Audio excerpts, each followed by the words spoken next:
Let's see. What am I doing here? Why can't I hear me, Pam?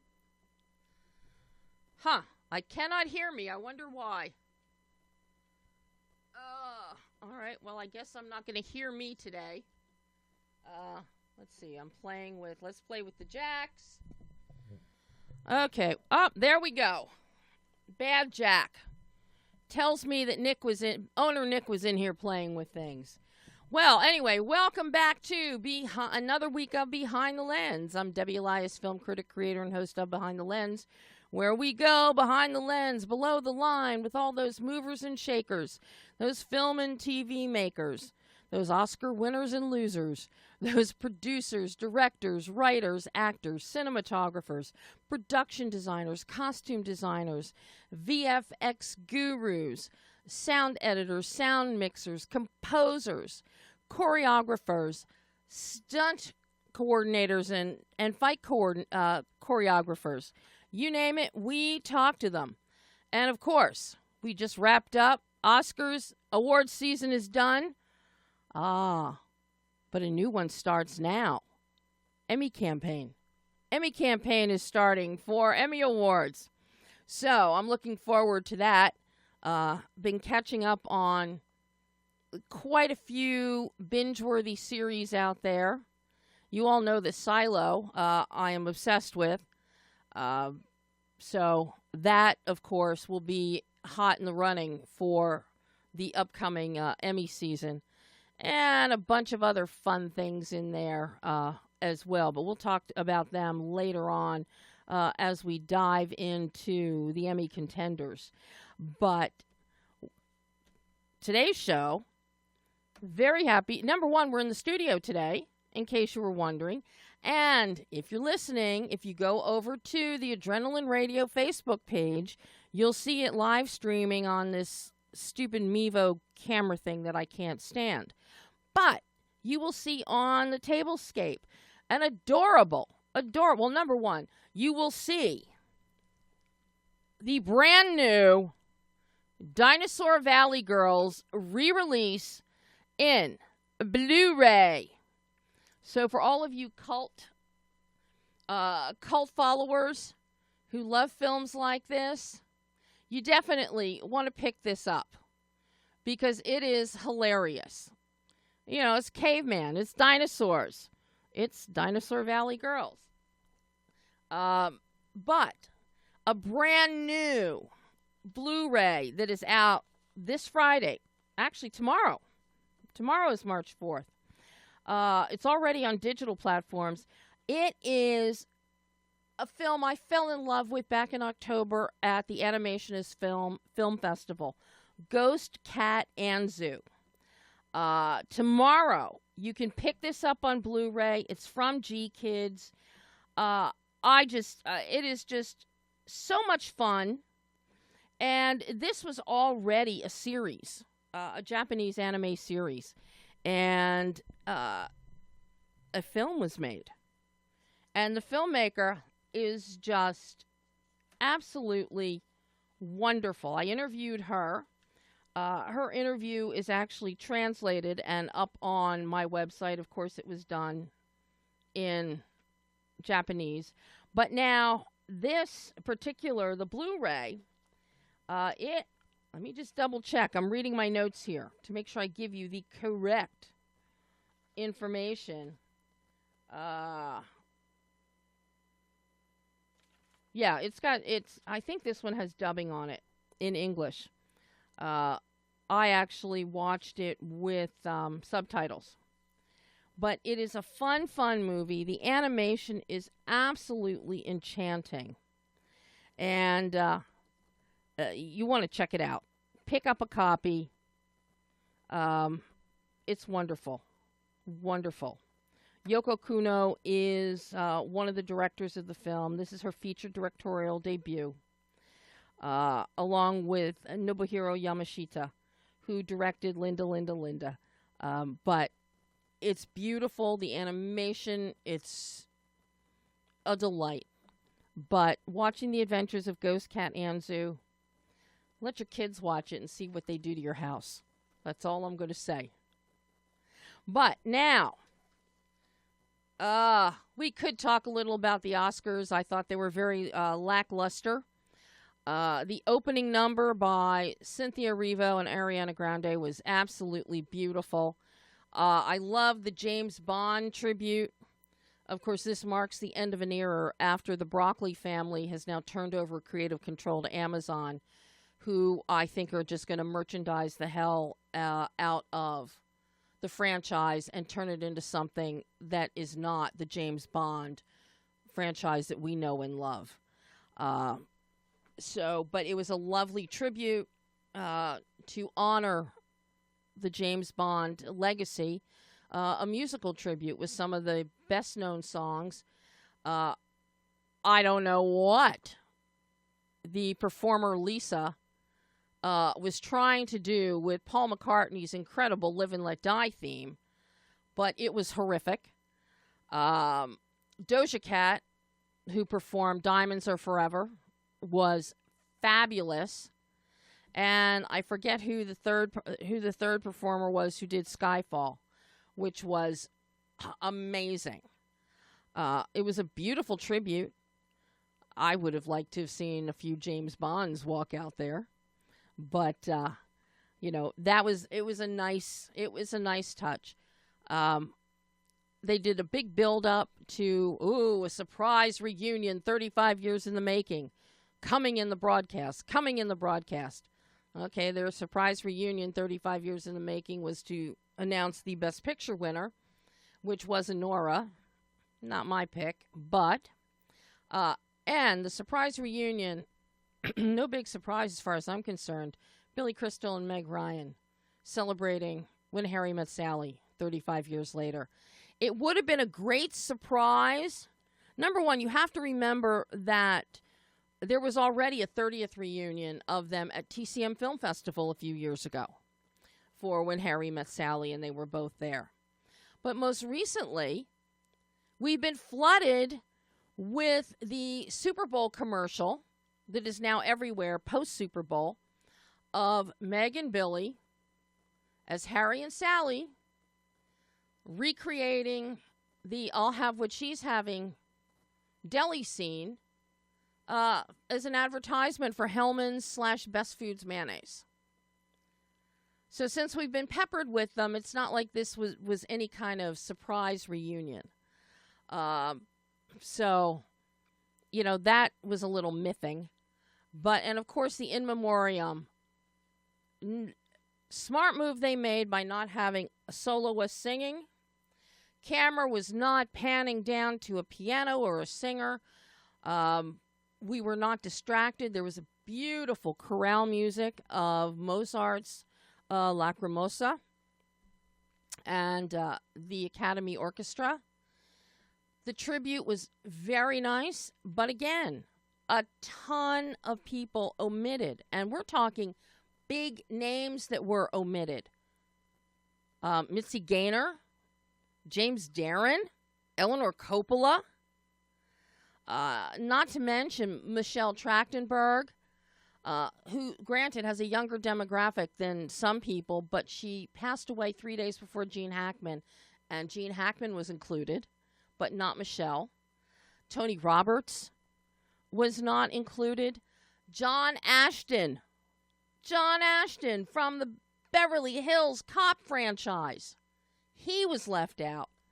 So if you've been reading, Blue Sky, Facebook, Twitter /X, Threads even, there's a lot of discourse about who once again was omitted. And all I can say, I have said this over the years. Many, many, many, many, many people have said this, especially the fans of TCM. TCM does such a wonderful job with in memoriams.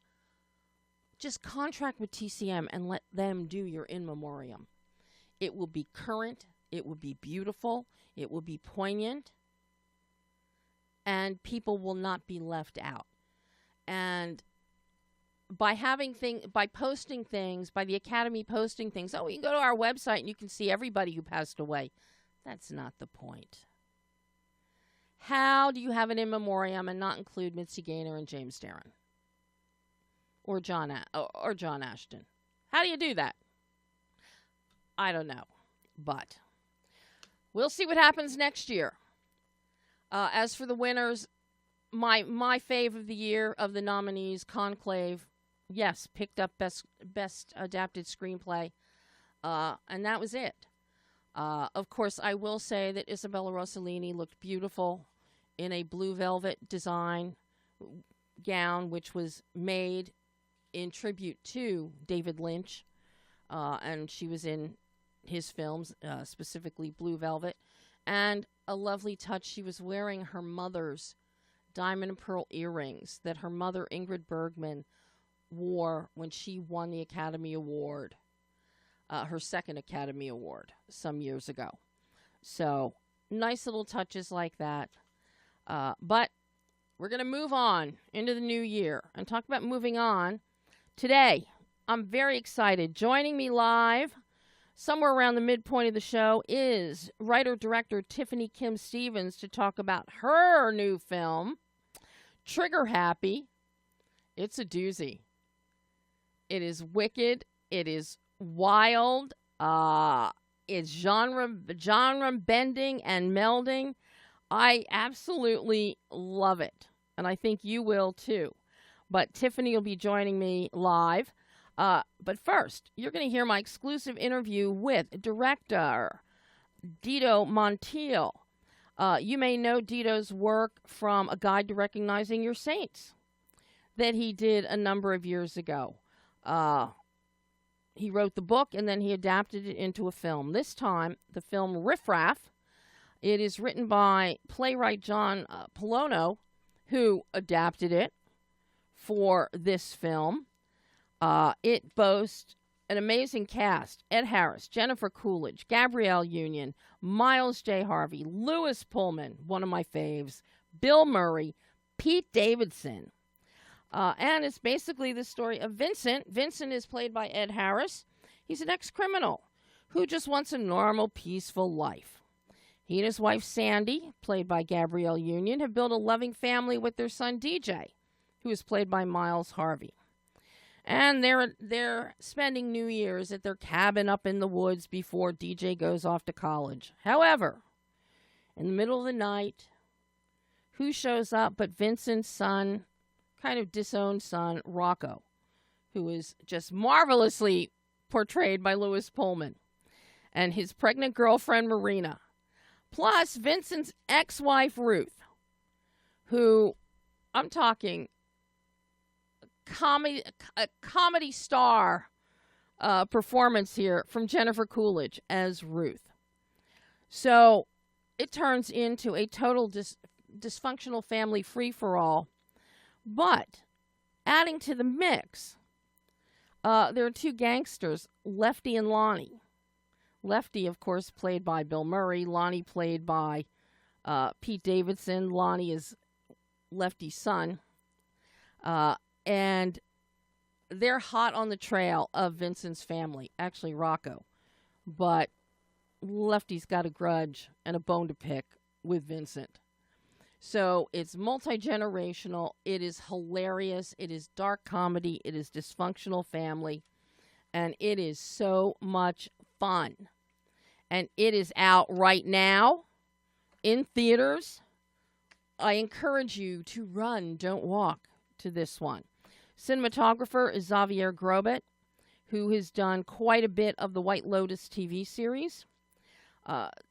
Editor is Tim Strito, who does a wonderful job as we have looks backward with Rocco's retelling of how the heck he ended up at his dad's house in the middle of the night. And it's just so much fun. Score by Adam Taylor. So, and it was shot in Jersey. So, take a listen to my exclusive interview with DITO Montiel talking about the dark and dysfunctional comedy, Riff Raff. Yeah, Pam has to stop typing on her cell phone. Okay. I love that it even sounds like a landline. I'm so happy to hear a landline. It's been a while. I wouldn't trade my landline for anything, DITO. I love it. I love it. I'm here for it. I'm so glad. Well, one thing I'm here for is to tell you how wonderful and how much fun I had watching Riff Raff. Oh, thanks. Yeah. It's a kooky bunch of people. Well, you know, it's the kooky bunch of dysfunctional family members and mobs and crime, and gee, it warms this Philly girl's heart, let me tell you. Okay, yeah. There's a lot of stuff going on between these people. Oh, my. Some issues. I mean, it's actually, it's a great character study of each of these individuals, and that's something that you really let breathe in this film. Is nobody is a cookie cutter. Everybody has depth and three-dimensionality to them. And I really appreciate that you did that, and with this great cast, to really let them soar so that we feel we know these people intimately. And I love how you have done that and achieved that, DITO. Thanks, yeah. I mean, you know, it's always, you know, a trip, you know, because, you know, I remember, like, reading it and, you know, like, I remember thinking, okay, yeah, sure, there's definitely some funny stuff, but I try to read it as if I'm in the family, and they don't think it's very funny, you know.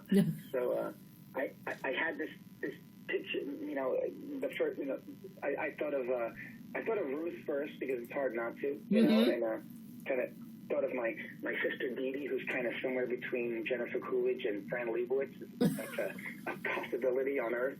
And I just was thinking, I thought of a scene that didn't exist in the movie at the time, just as a character thing, you know, like, oh, you know, I'd love to do something where she's looking at all that she can't have, you know, all that Sandy has that she can't have. And you know, and then we had 15 minutes before lunch one day, and I'm like, oh, you know, can we just go look at her all her expensive cosmetics, you know? And it was just a character thing, like Nick, I don't know if we'll use this, but you know, and of course Jennifer decides to steal everything in there, which is her bag of tricks that she brings. But so it's trying to find some sort of grounded thing to each of the people, so that, you know, none of us are portraying, you know, characters to say, you know. So I mean, they're characters for sure, but find some grounding to them, you know. The bathroom scene, on the one hand, I was laughing myself silly, because I have known people that will do that and go into somebody's bathroom or boudoir and try out the products, and then next time you walk in there, well, where's this? Where's my perfume? Where's my brush?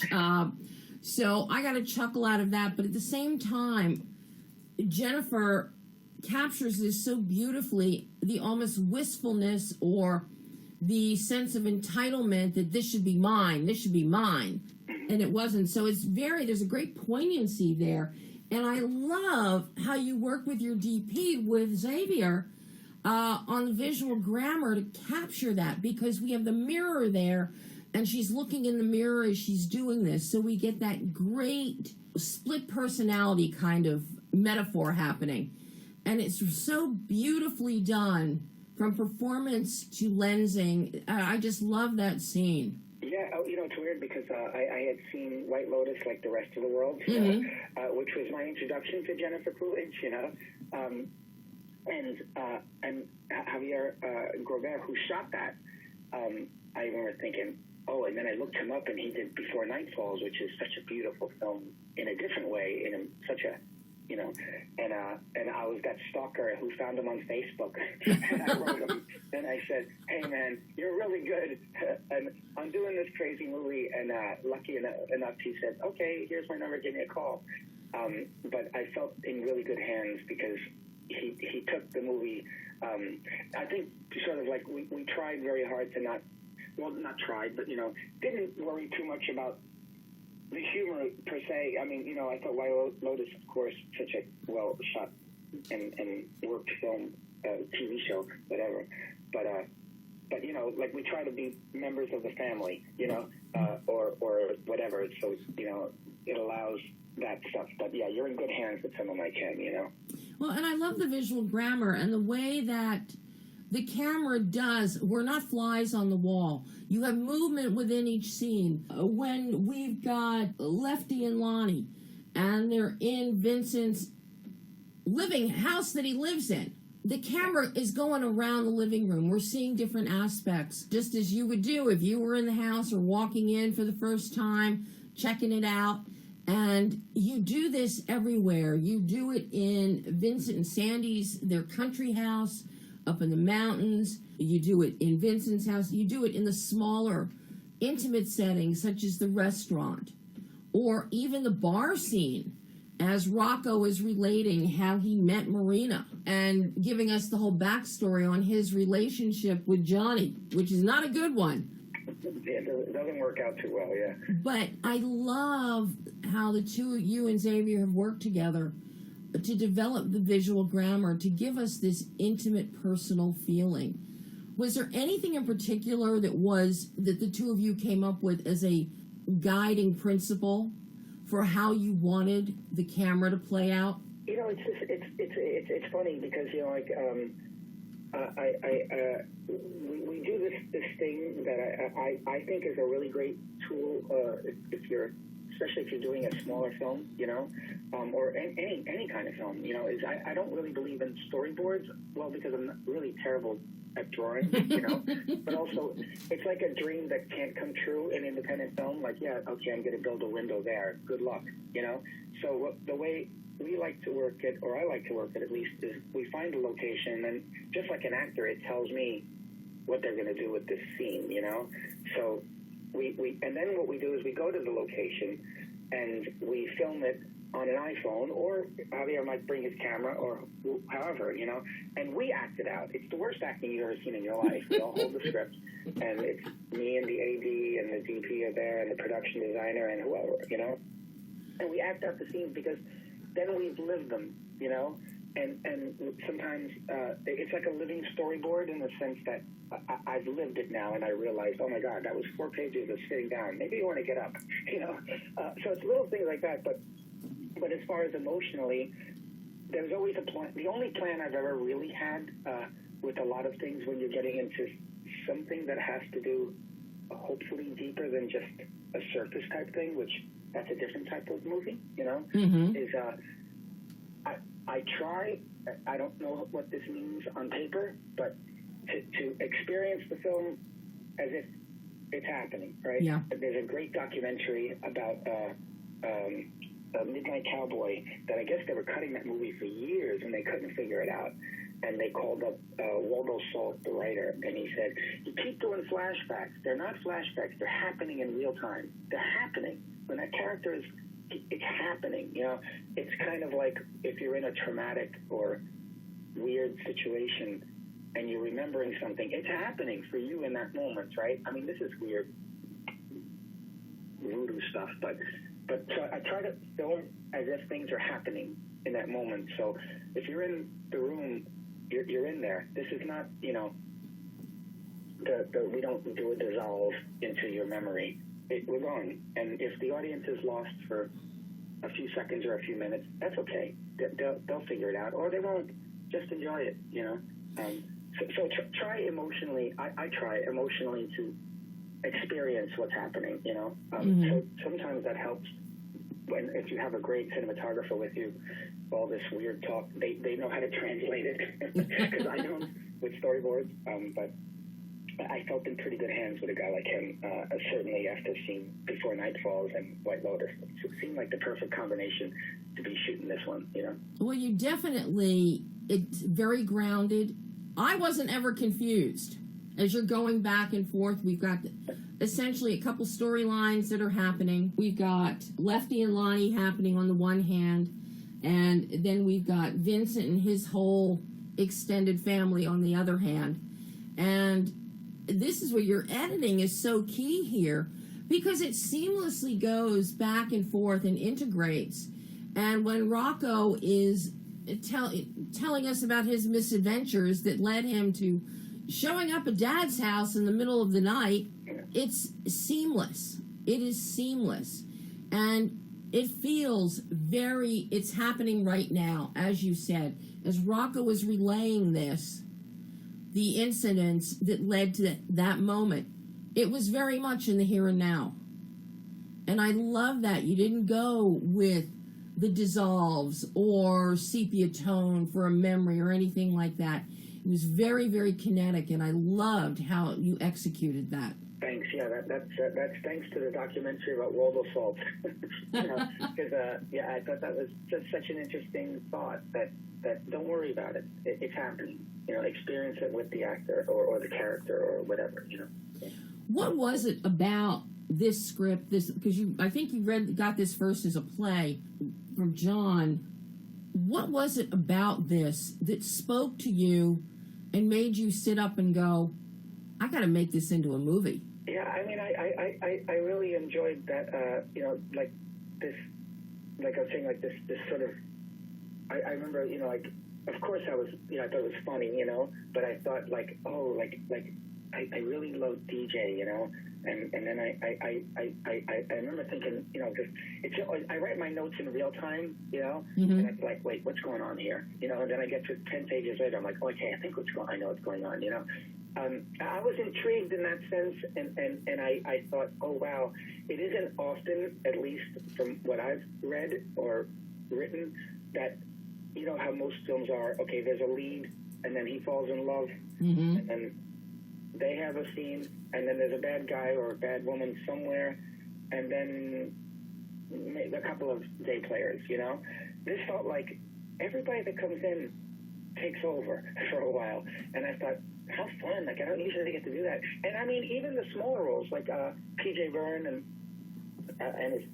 they played the scene of the neighbors, and I remember thinking, oh my gosh, and I know the actor P.J. Byrne, and I said, oh my God, P.J.'s gonna kill this scene, like it'll be so fun. And I called him up and I was like, hey P.J. man, like listen, we're shooting this movie in New Jersey, you have to fly yourself in, it's only one scene, but it's with Bill Murray and Pete Davidson and this incredible actress in New York.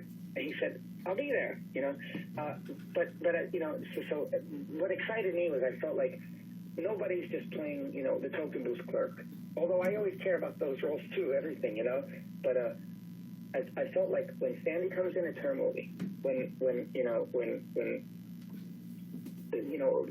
Emanuela comes in, it's her movie. When it's DJ, he's clearly in and out of this thing, So it felt like a true ensemble, which is so exciting if you can put a bunch of great actors together. So that was probably what excited me most. It was a really fun story that I thought can be real, and wow, I'm a real fan of acting, so I thought this will be fun to work with a bunch of good actors in it. Last question. Well, I have to ask you then about putting together this amazing cast. Not only are the actors amazing, but they are so appropriately cast. So, talk to me about about casting Riff Raff. This could not have been easy. I mean, it's not. But again, the thing is, if you're coming to the set of my films, for better or worse, you're not coming for a payday, So you want to be there, and these, So I know, to people, oh, how is this an independent movie with all these people in it? Well, it is, They show up. So Jennifer Coolidge was the first person to come on, and the good news about that is, besides me, it seems like the whole world seems to love her. So then I had Ed Harris's email from being an advisor of mine at Sundance Labs. I hit him up, and he read it and said, I love Jennifer Coolidge, and I think this is fun. So it was a combination of, just luck and just hitting people up, and a domino effect, again, that I think it starts with the writing, and if someone thinks they can really have a role as opposed to just playing the girlfriend or the wife or the mixed or whatever. I think that was the magic part to this one. You have woven a spell over me with Riff Raff, Dito. It is so much fun. I definitely am going to see this again because I'm in love with the characters and the story and the whole meld. And terrific job Thank you. It was a lot of fun. Dito, thank you so much for taking time to talk with me this morning. Hopefully we'll chat again in the future. We will. Okay, thank you. And that was director Dito Montiel talking about Riff Raff in theaters now. Go see it. I think you'll have a lot of fun watching it. Now, we're just waiting for Tiffany Kim Stevens to give us a call so we can talk about Trigger Happy. But I did want to make another Oscar mention here. Diane Warren. We all love Diane Warren. Her 16th nomination, her 16th loss. And I do have to say, out of the original songs that were nominated, her song, The Journey, for the incredible Tyler Perry movie, 6888, for my money, musically, emotionally, the lyrics of the song, that should have been the best original song winner. But we know if there's nothing that we are not sure that we have any doubts about, is that Diane will be back in the future with more songs undoubtedly to get nominated for a Best Original Song. Heartbreaking. And despite George Pinocchio's Good Luck Annual, every time Diane is nominated, she says George is a good luck charm. I'm wondering if George is a good luck charm because she still hasn't won. And he always brings her a little gift to the red carpet whenever she's nominated. And it was very cute. They have such a wonderful friendship. It was very cute to see that inside his tuxedo jacket was a purple heart that was sewn in with her initials. Just adorable. And, of course, who didn't love June Squibb last night? June Squibb, she looked radiant, fabulous, and she's 95 years old. And I still think the woman deserves a stunt nomination because she did all of her own stunts in Thelma. So, all right, let's see. Pam, let's take a short break while I try and find out where our director is. And we will be back momentarily.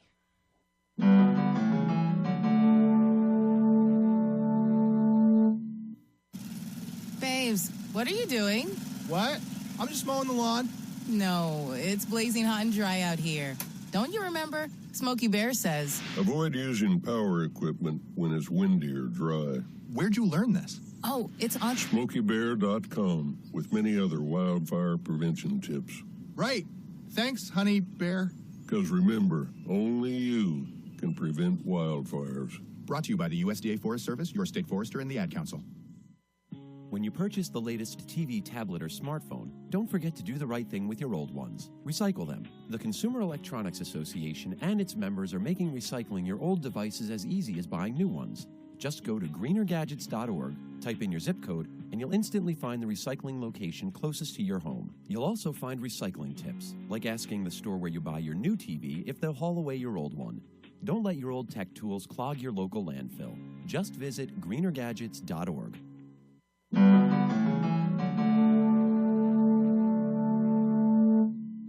It's amazing when I say take a break because I have to try and find a publicist. You never give me much time, Pam. Publicist, Karen is trying to track her down. All right.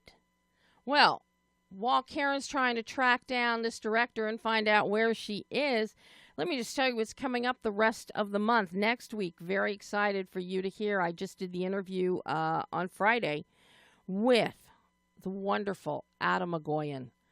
Adam Agoyan I love this man.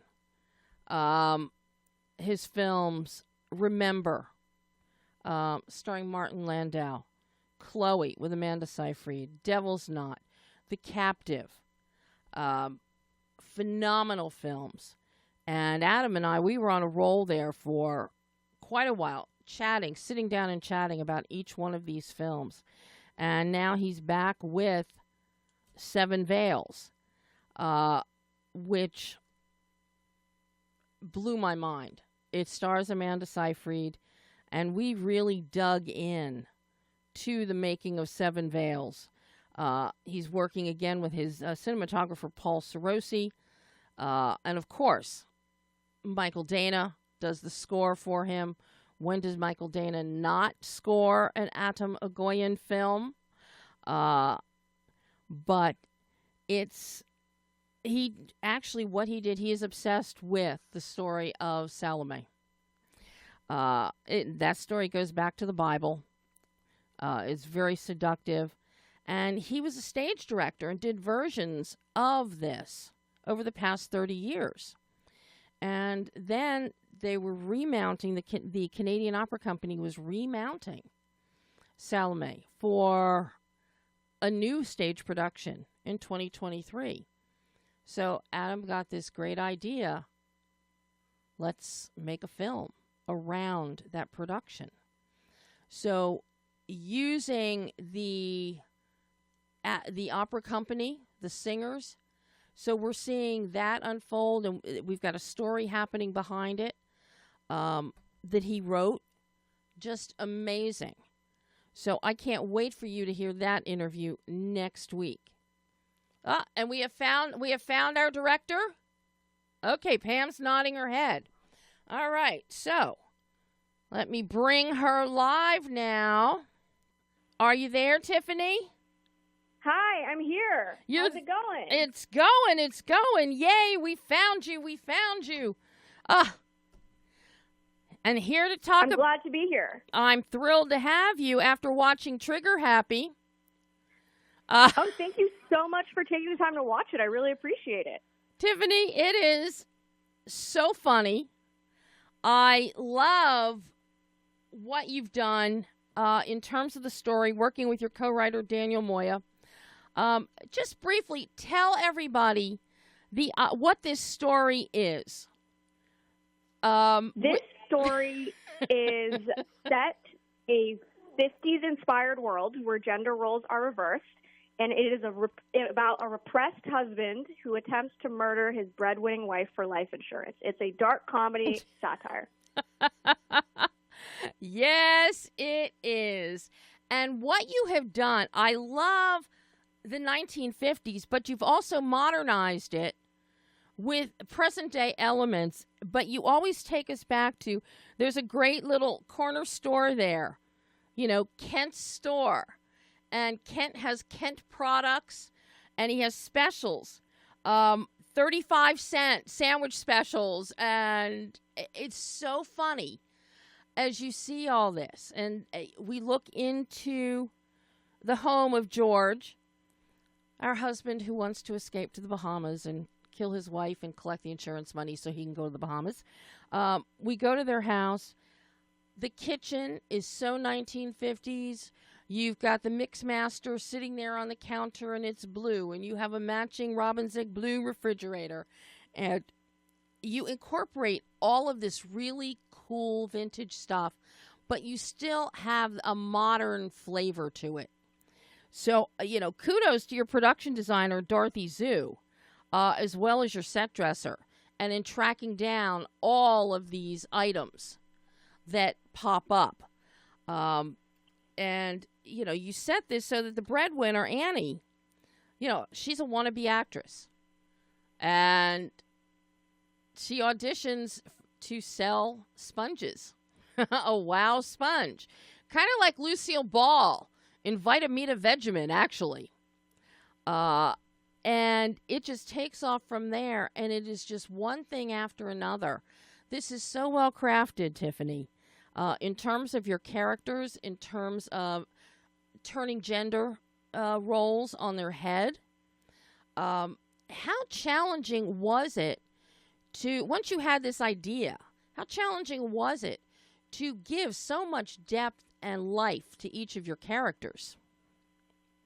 Well, first of all, thank you so much for all of that. I really appreciate how meticulous you were watching the movie, and you picked up on all these color nuances and yes, the world building and how the reality is super uncanny. But in terms of bringing these characters to life, I mean, Annie and George are my parents, and Annie is my father, and George is my mother.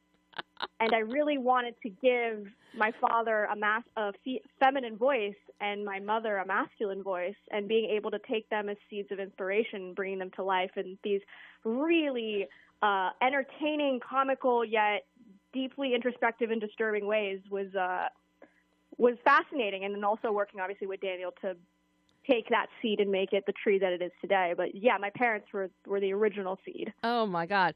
And then we have their besties. We've got Gemma and Mikey. And they're just, it's maybe Mikey is not a bestie because everybody's trying to avoid him at all costs. And then Kent. I love the character of Kent, our little store owner. And yes. And the fact that he's black, which you typically would not have found in a neighborhood such as this back in the 1950s. So you're turning that on its head as well. And, at every turn, you're giving us depth and things to think about. So who were your inspirations for Gemma and Mikey and Kent? Well, Gemma and Mikey the inspirations for them were my parents' best friends. Oh, my. Had very scandalous affairs growing up as I was sort of soaking it all in. And, well, Kent, he sort of, we went with a very traditional it's really a villain's journey. Every character in this movie is a villain's journey structure, and Kent needed to represent the audience, the chorus, so to say, with Greek tragic terms. Mm-hmm. And we needed a character that was just pure and good and who saw the good in people. And we wanted him to be that corner, a stable corner for the audience to always relate through and see through. And he was that. He was the audience. He represents the viewer. And he has such a meticulous, adorable little store. I can't tell you how much I love the detail in that store, especially the radio up on the top shelf behind the cash register. But for the fact that the one in my parents' bedroom since the 1950s was pink, a beautiful bright pink, it's the same radio. So, oh, wow. Yeah. And to my knowledge, that even though both my parents have passed, my brother owns the house. I think that radio is still sitting there on the headboard of the bed. Incredible. That is such a beautiful radio. Oh, my, isn't it? But yeah, that's the only difference. So it's I'm looking at that from the viewpoint of authenticity and how much you did to really, make us feel that 1950s vibe, including George's billboard dream as he walks by this billboard every day on his way to work in his unfulfilling, miserable job in a restaurant. And it's a beautiful, beautiful, those are the kind of postcards that were very prevalent in the 40s and 50s. And it's fantastic to see that. That you thought that much about the elements of this film, Tiffany. I really appreciate that, and that's what really brings so much of the fun to life here. And it's also where your DP, Ceenie Bryan, comes into play here. Talk to me about developing your visual grammar, because you have distinct visual grammar happening here to shoot this. And it's not as traditional as people might think. So talk to me about working with Ceenie and designing that visual grammar. Yeah, so, I've worked with, her name's Shawnee. I've worked with Shawnee since 2020. And her and I have just this really almost telepathic understanding of art and the way she innovates. And what she's really good at doing is taking what I see in the sense of like, hey, I want to evoke this specific feeling, and then she can translate that into, that's what this shot means, that's what this lens means, and that's what this lighting means. So I say the art, and she turns it into the technical, and I think that's something that works so well for us in terms of our workflow. But I remember very distinctly when we were in pre-production and sort of shot listing out together, we really wanted to add a sense of voyeurism to the camera work, because we did not want the audience to be part of this film. We wanted them to witness this film, because ultimately it's a cautionary tale. It's a depiction of people, of villainous people living very miserable lives, and it's absurd. And the entertainment factor is the dark comedy of it all. But ultimately, you know, we wanted to keep the camera at a distance where they could where the audience could watch everything going down without actually feeling like they are the characters or are there. So one of the distinct moments I remember is when Annie finds a gas leak. We established earlier on that George, you know, and I'm spoilers alert, but we established earlier on that George turned up the gas, turned up the carbon monoxide in the house. And the camera stays outside in the driveway because the audience already knows what Annie's about to walk into. And so we have that like long take where she goes in, we see her go past the window and she comes back out. And so moments like that with creating that third-party voyeur experience was a huge conversation with Shawnee throughout the entire process of, you know, and of course, and of course, you've got multiple scenes in George and Annie's house where the camera is outside, but you've got the beautiful windows in the front and the drapes are open. So we're the neighbors. We're out on the sidewalk. We can see what's going on in there. Thank goodness. Yes. Thank goodness nobody was walking around naked. But okay. Yes. We can see, you know, Annie choking and holding her nose, which I thought was really cute. Her holding her nose because it smelled.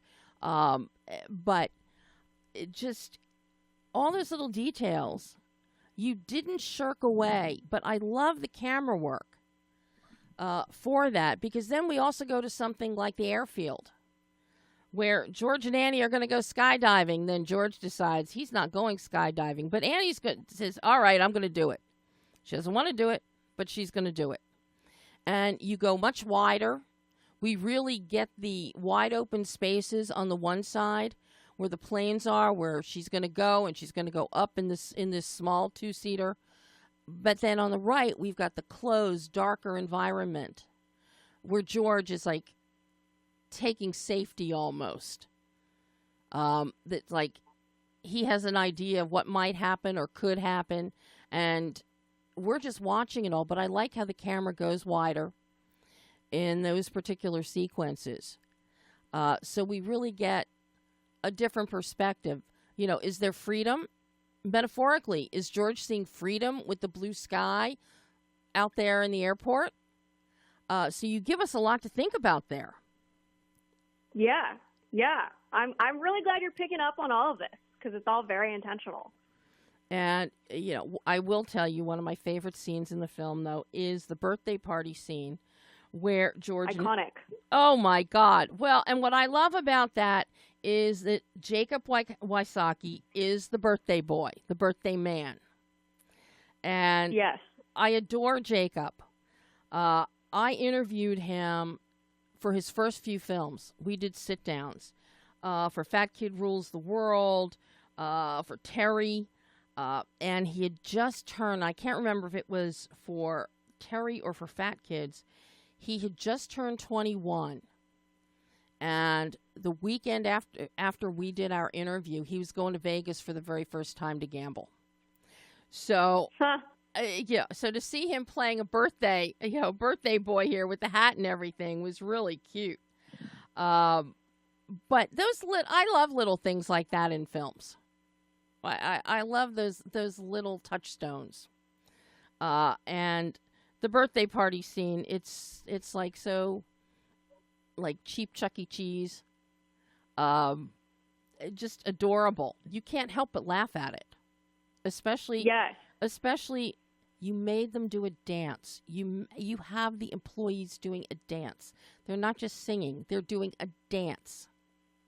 Tiffany. Yes. You are cruel, a cruel taskmaster. Well, it was really, we needed a musical spectacle in there. Because first of all, for just like technical reasons, we needed to break up the second act. Because it was just getting a bit of a lull. I'm like, all right, how can we add in the wow factor into the second act?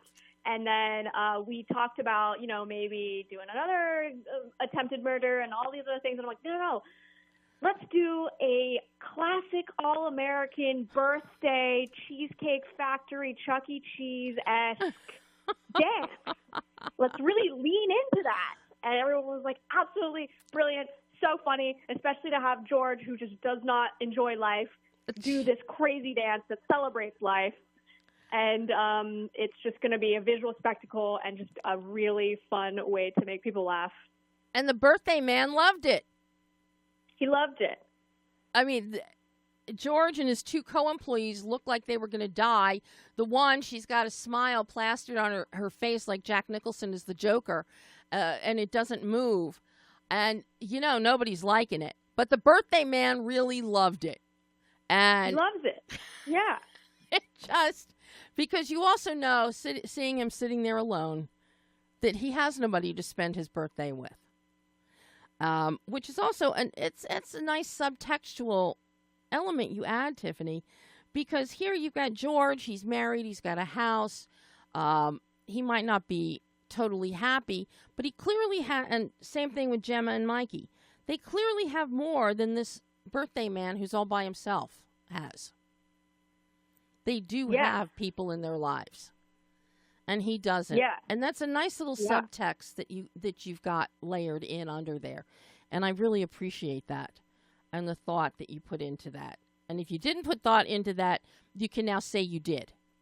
So well, I will tell you that I definitely did, mainly because all these other characters are so ungrateful. Yeah. They never express any sense of gratitude, and that's part of the fact that they're all villains.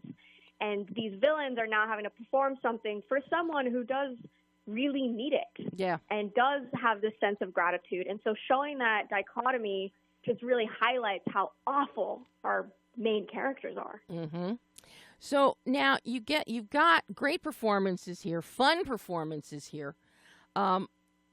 You've shot it, and now you go into the editing bay with Carter. How challenging was the edit on this one? Just because of the very nature, number one, comedy is hard to edit, to find those beats. But in a comedy like a darker comedy with some satire in here, that's even harder, I think. So how challenging was the edit of this one? To be honest, it was actually a consistent blast. Carter is a master storyteller, and that's one of the reasons why I originally wanted to work with him, is because I know that he understands directing and story more than anything, and he's a funny guy. And so working through the edit with him, I mean, he did, the first, second cuts, and then I came in and we did, we collapsed from there. We were laughing the entire time.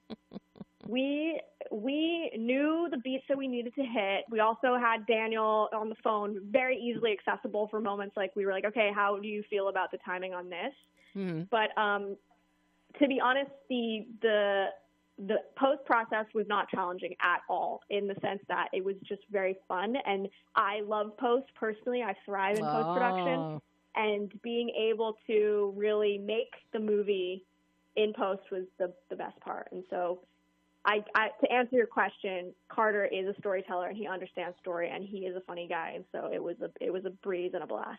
Well, now let me ask you, this begs the question, because you love post, do you think of that while you are directing, while you and Shawnee are, while Shawnee's shooting, while you're blocking things out with your actors, while you're getting performances and locking them down on film, do you think about that post process and editing in your head while you are actually shooting, in order to, number one, save time and money with, because it's an independent film. It's what I love to call the low budget, no budget, micro budget films that really push the creative boundary of filmmakers.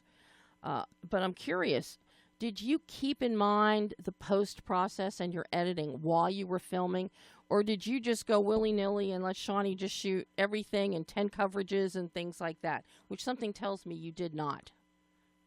Yeah, we did not. I definitely keep the edit in mind always when I am on set. I see the movie as it's playing out.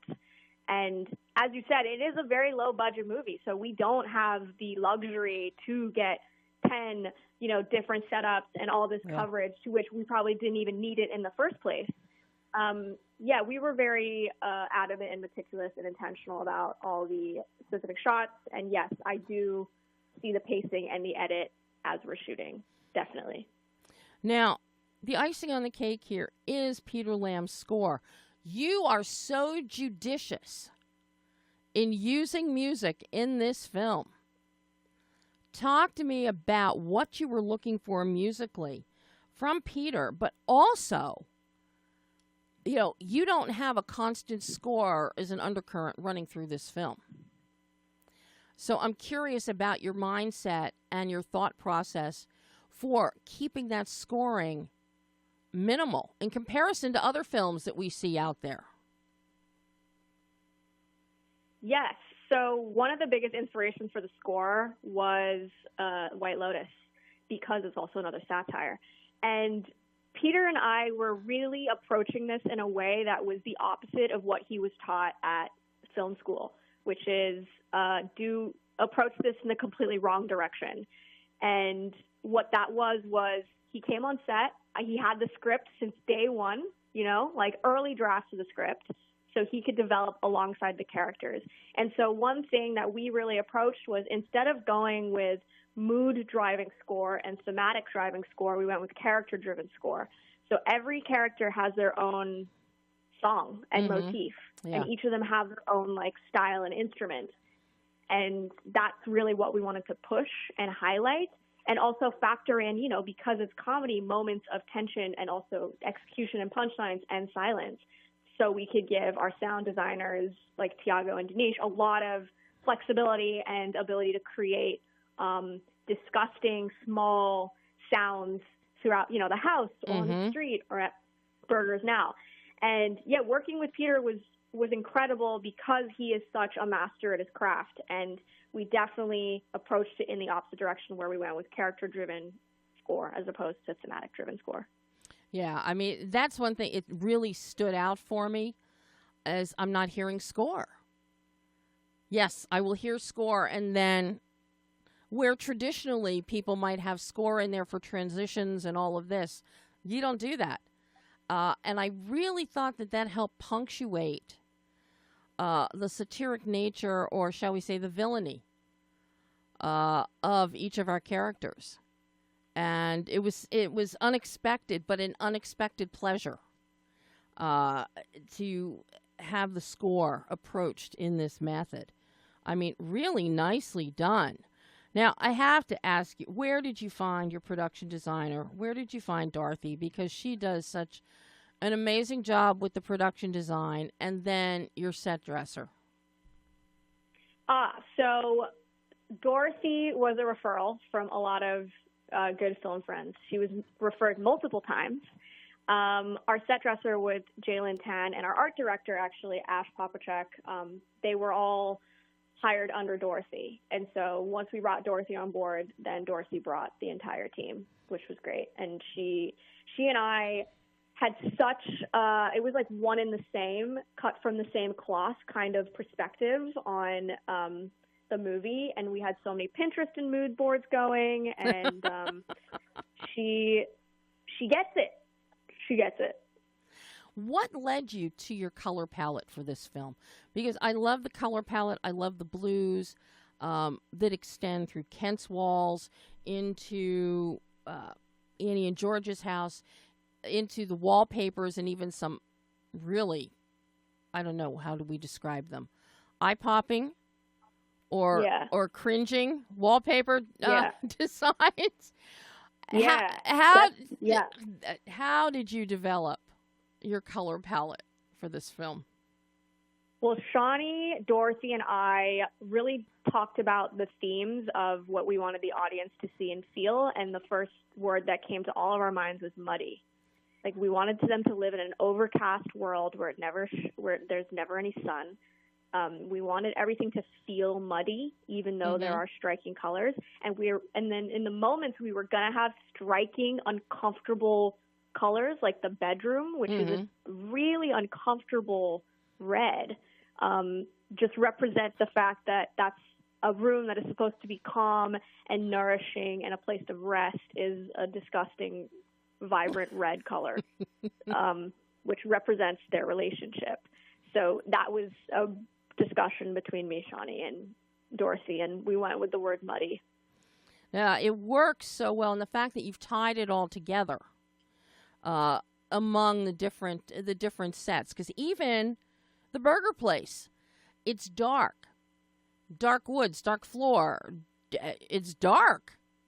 So that also helps. It falls into your muddy concept, but for the very eye-popping and sparkling, glittery confetti and party things. But now, was this your first feature, Tiffany? This is my first feature, yes. That's what I thought. So now, having made it through your first feature, what did you learn about yourself as a filmmaker with a feature? Because I know you had done 5 or 6 shorts before and some music videos, I think, but getting through a feature, it's a little bit different. So what did you learn about yourself as a filmmaker that you can now take forward into your future works? What I learned about myself as a filmmaker, there are 2 things. One is the importance of being a great leader. Because as a director, yes, it's your creative vision, but also you are the captain of the ship. It just so happens that the ship belongs to the producer. But you are the captain of that ship, and you are trusted by every single person above the line and below the line to execute at the highest level. And 2 is understanding corporate Hollywood and being able to talk business, because ultimately, you know, with a feature, you want people to see it, you want people to buy it, you want people to rent it, and you want that return on investment. So being able to create something that is also commercially viable and having that conversation with the producers and the EPs to be able to have one foot in the business room, the conference room, and the other foot in the creative room. So those are definitely the 2 things that I took away from my first feature. Now, having said that, I'm curious. I just had a similar conversation with Michael Jackman, one of the producers of Conclave, the other day. And we were talking about, you mentioned, commercial viability and creative. How do you find the balance there? Do you even think about, when you're coming up with a story like this, putting it together, do you think about the commercial viability, or are you concentrating at that point solely on the creative? I would say it's a very 50-50 split. I mean, ultimately, I'm here to make a movie. So what that entails is that you can either make an audience laugh, scream, or cry. Ultimately, those are the things that I want an audience to feel, and that, to me, is what I define as commercial viability. Can you bring those emotions out of an audience? And we went with laugh, obviously, because this is a dark comedy. And throughout the process of the writing and the filmmaking and the post and the sound design and, even through the marketing now and press, is can we keep people entertained? Can we give them a razzle-dazzle? Can we give them a show consistently throughout? And if we can, then yes, that means we have done everything within our power and control to entertain. And that, to me, entertainment equals commercial viability. Mm-hmm. So that's really everything, and it goes hand in hand. Creativity equals entertainment, and entertainment equals commercial viability. So the answer is yes. It is all one giant Venn diagram, mixing and muddying with each other, and that is, we always thought about the entertainment factor throughout the entire filmmaking process. Well, you definitely keep us entertained throughout the film, but then, and we're not going to give away spoilers, but I've got to say, you give us one hell of a payoff. The end of this film is just phenomenal. It is phenomenal. Thank you. Thank you so much. Yeah. It is it's a funky one. It's like funny, but also Shakespearean and tragic, but also really funny. But it's a perfect payoff for what you've built up to in the film. Thank you. Because yes, you keep us entertained, and you said, yes, you want to keep people entertained, but what's the payoff? And you give us a hell of a payoff here. I didn't see all of that coming, and I loved every second of it when it did. So, job so well done, Tiffany. Thank you so much. I really appreciate everything that you said. It makes my heart full. Are you working on a new film now? I am. I can't say what it is. That's okay. That's okay. No, don't divulge anything like that. We don't want to jinx anything or screw it up. But I'm so glad. And and you're going to do a feature again? Yes, absolutely. Yeah, definitely. With what you've done with Trigger Happy, definitely. I want to see more features from you. And of course, everybody can see Trigger Happy right now because it's out on digital. Yes, it's available. All the usual suspect places. You can find it. And it's well worth the $6.99 or $9.99 or whatever is being charged for it. You will definitely get that back in laughs. Sincerely. Tiffany. Thank you so much. Thank you. And thank you so much for joining me on Behind the Lens today. I hope you're going to come back on the show again in the future. Yes, absolutely. This is so fun. I really, really appreciate it. I am so full of gratitude. Well, I'm just so thrilled that I got to see this film and got to talk to you because it's a fun film. It entertains and you get a payoff. And you can't ask for more than that.